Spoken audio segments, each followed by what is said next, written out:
Well, welcome to another episode of the Year of the E30. Part 2. Today we've got a little bit of tragedy to talk about.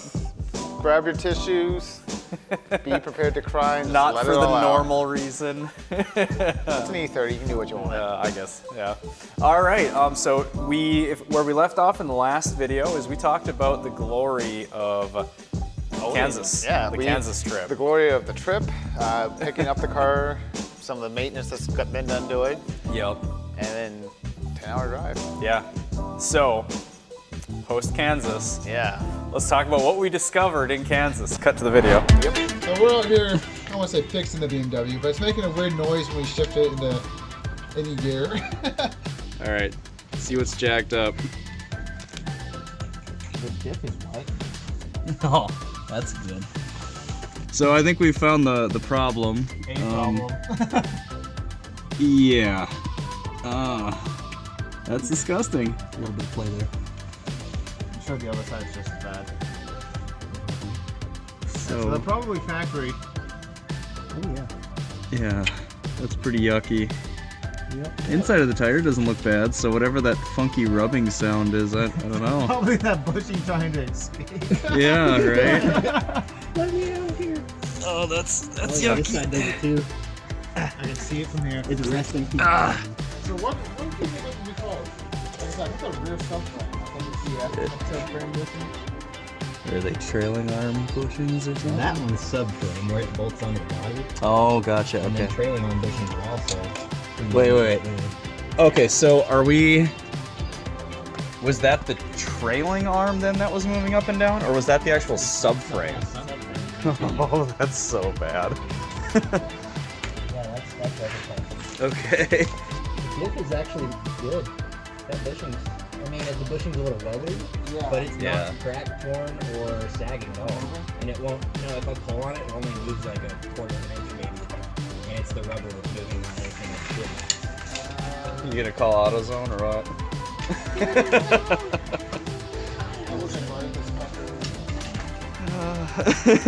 Yep. So I noticed that if you shift a little hard, If you shift, period. some may say that, you'd get a clunk in the back, and Clunk is an understatement. apparently the rear subframe bushings were no longer in existence. Yeah, they were gone. They were there, but I mean, they it were was cracked. almost metal to metal. Let's be real. Okay, I mean, we'll go with that. It was like inner sleeve hitting outer sleeve. They were pretty toast. And what was crazy was the amount of play that you actually got in them. Like when you that put was that scary. Crowbar under there. Yeah, you could see it move a good half inch. But we still got home. Made it all the way back. It didn't screw anything up by some miracle. The drive line stayed okay. Yeah. Well, and considering at this point, this is quite a ways after this, it's handled a fair amount of abuse. So Yeah, so lucked out. got her back home all safe and sound, and then instantly jumped on the internet to try and find bushings. Right. And who did you end up going with? I ended up going with Garagistic. They're a smaller shop out of California that does fantastic work, and bought an entire bushing kit, which was rear subframe, rear differential, and then front load control arms, and but there's like one other bushing there that came out. Off the top of my head. Like, And they're like the E30 dudes. Yep, and Yeah. they offer them in like 3 different levels, from solid to just OE replacement. And I went with the 95A, which is right below solid, but it's kind of a street car that gets driven on the track. Yeah, right. Obviously. Yeah. Kind of lucked out there. Yeah. Nothing else was really too bad. Yeah, that and then it was time. kind of business as usual for a little while. Yep, just lots of tune from work, the occasional spirited drive up on Skyline. Yep. And then we got some rain. We got a lot of rain. All right, so let's talk about the puddle. Okay. Let's talk about the puddle in the room. So we got a lot of rain. That was a torrential Yeah, downpour. and I screwed up. I'll admit I messed up. I could have gone the other way home. But I'm like, You got a good if this story. Jeep goes quick, it should part the waves, and I should be able to go through it. And he didn't go quick, and I ended up kind of stopping in a puddle. And a puddle is a nice term. I mean, we have Let's be real, it's a 10,000. We have lake. 10,000 lakes. This was 10,001. Yeah.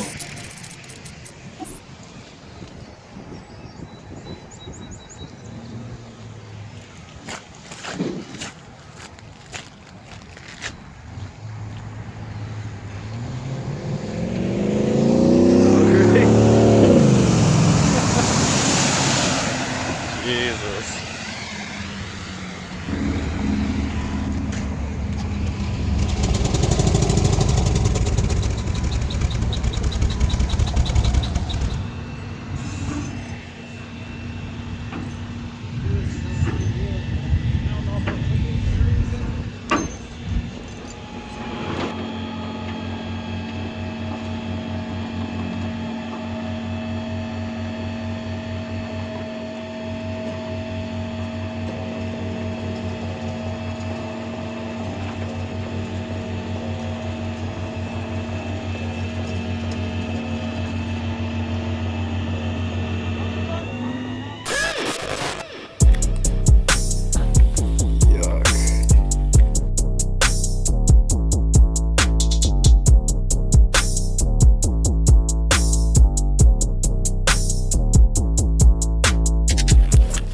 Ready? All right. So we're doing cylinder 3? Yep.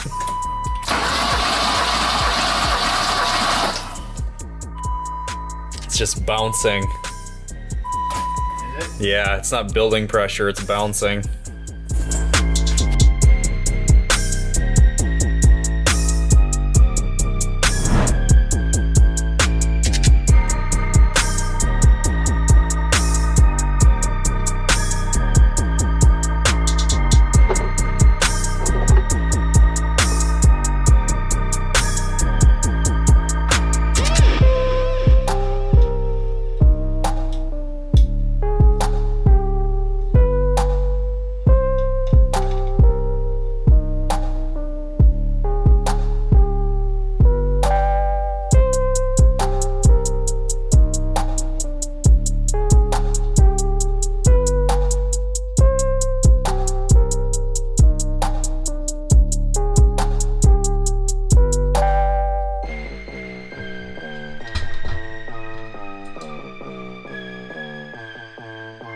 Let's show him the disaster.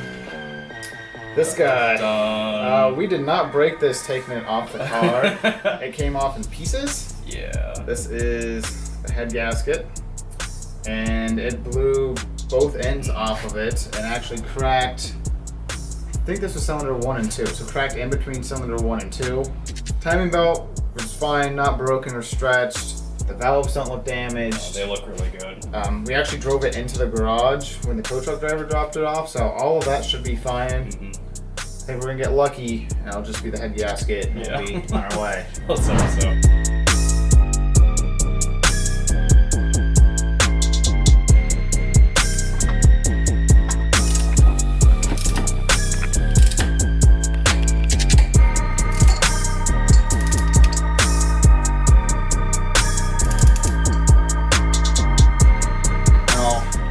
I don't use the torque wrench because I've been told that it can mess up the calibration of them by getting them at the whatever setting you have them at and then going past that. So I'm gonna just use a breaker bar. And that's for that final 90 degrees. Yeah, step 1 and step 2. Yeah, the Or torque step 2 to and yield. 3 is torque to yield. Yep.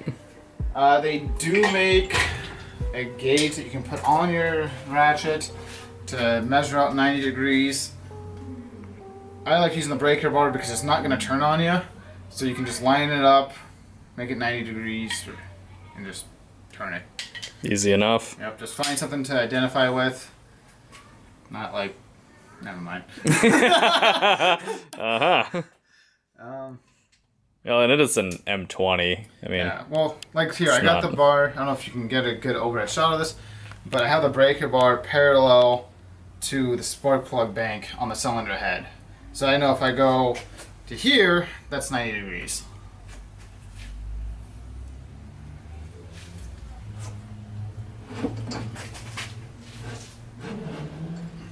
That's 90.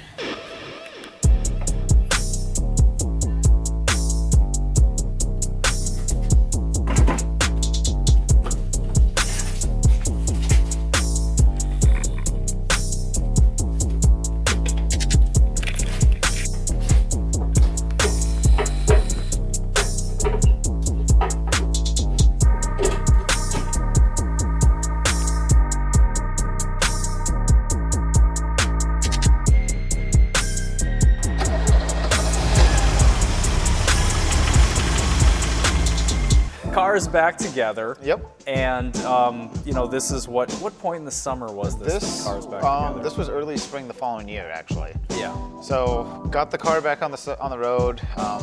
We had about a month before Power Cruise for that year was coming up. So we was rushing to get that done. All the quirks tuned out of it and all that kind of jazz. Well, and Power Cruise was really the big motivator Yeah, too, because it you were really stoked. You're was. like, okay, I Get it kind back of on wanted the a road. reason to get it back on the road, and Power Cruise is always a fantastic reason. Yep. And the boys are coming up for Yeah. 3 or 4 days. That was really the big thing. We wanted to get the car done to get it to that. Yep. And it was working great until the boys came up from Kansas. So Kansas boys, same guys that we went down and we stayed with. Yep, they came up here to stay with us to go to Power Cruise. Yeah. And we were cruising through Jay Cook the day beforehand. Like, we were heading down Thursday night, we were driving around Wednesday night, and that's when she broke again. Yep. Oh man, and so this time was transmission issue. What Yeah. happened on this one? Well, I went to downshift into second to pass somebody, and it never came out of second. Yeah, and, I mean that could have been an operator error thing, or it could have just been the time for that shift fork to let loose, you know. But So. it did. It did, and Locked luckily- into second gear, right? Yes, I got it out of second gear, and then she got stuck in the reverse, and I could not go forward whatsoever. And luckily they had a trailer, got it back home safely for a second time. Yeah. And just assumed something in the transmission went. At this point I didn't know what it was. It was the transmission itself, the throw-up bearing, something goofy, who knows. And we started ripping it apart. We made good progress until there were 2 hidden bolts on the very top of the bell housing. Yeah. You needed 3 feet worth of extension, which I didn't know about, and I just started to realize this car is not making it to Power Cruise Yeah. at all. Heartbreaker. Yeah. Yeah. So Power Cruise came and went. Yeah. We still had a blast. Yeah, it did hail on us while we were there. Yeah, and I think the icing on that cake, because that wasn't a great Power Cruise for you, No. because not only Oh, no. we didn't even get to experience the pit cruiser. No, either. my So- tricycle twisted the frame yeah, the one piece of original On the- AMF tricycle in on it the first day. kicked. Yeah. I was so angry at that thing. I just let it sit in the garage. I actually pushed it out a handful of times to work on other projects. Pushed it back Yeah, in. pretty much. Just kind of looked at it like, stupid car. Yeah. It's a dumb car. I know, isn't that just the truth? Isn't that And how it then works? even fixing it was a headache. 'Cause went to go buy a transmission from a buddy down the cities, only to get home, get it Yeah. mounted to the block, installed in the car, go to connect the crank positioning sensor. And then the 86s, 85s, and 86s, there's 2 sensors that plug into the transmission. 87 newer transmissions don't have that. And this transmission was having 89. Oh, So I that's gotta such pull a it back bummer. again a second time. Drove down to the cities, swapped it out, drove back, put it in a third time. Yeah. Yep. So I think that probably wraps this episode up. Yeah. Unfortunately, we have to wrap this up on a low note. But when we return on the next episode, car is back on the road. She's on the road. She's Yep. ready for more adventures. Exactly. So thank you very much for joining us, and we'll see you on the 3rd episode.